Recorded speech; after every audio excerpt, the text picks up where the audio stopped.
Lume și bine v-am găsit la un nou videoclip.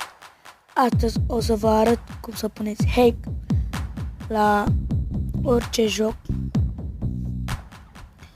cu aplicația Lucky Patcher.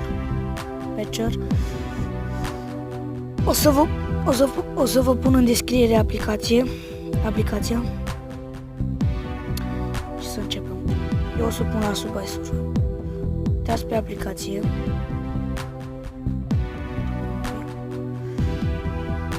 Vedeți aici de jocurile și dați pe jocul care vreți să puneți hack.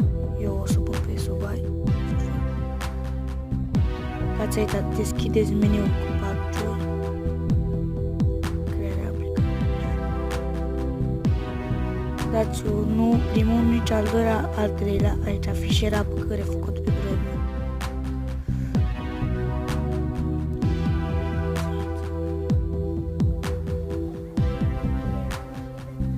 Așteptăm.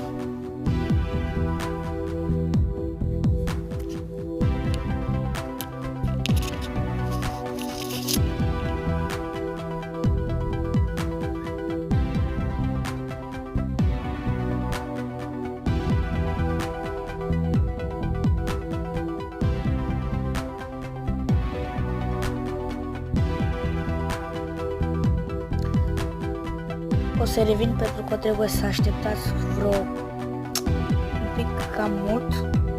O să pun pauză și o să revin că se încarcă.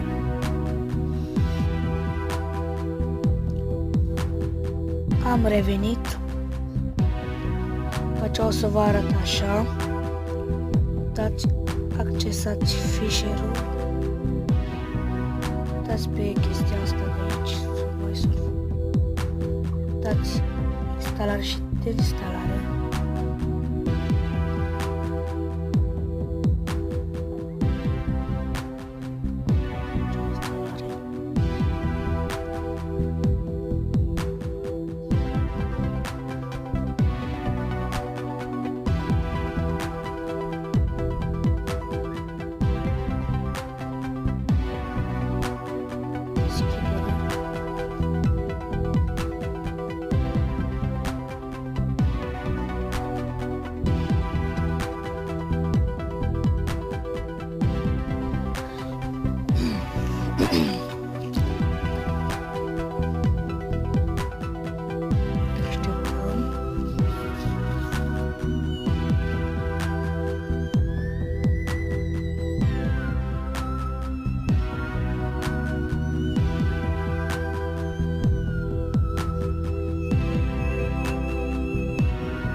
Să vă arăt.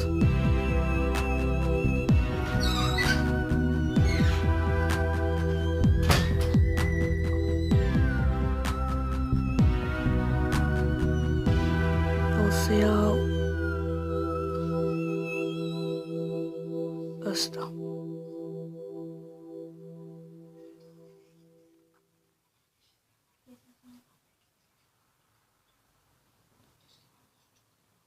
Ia uitați-vă. Ați văzut? O să iau și asta.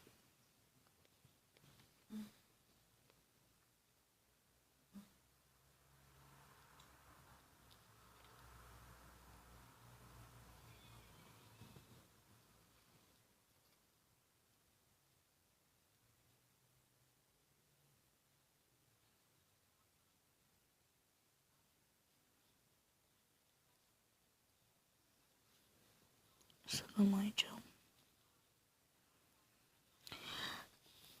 Cam atât a fost cu video de astăzi. Nu uitați să vă abonați, să dați un like. Cu voi a fost Maradona Gaming. Ne vedem data viitoare la următorul videoclip. Pa!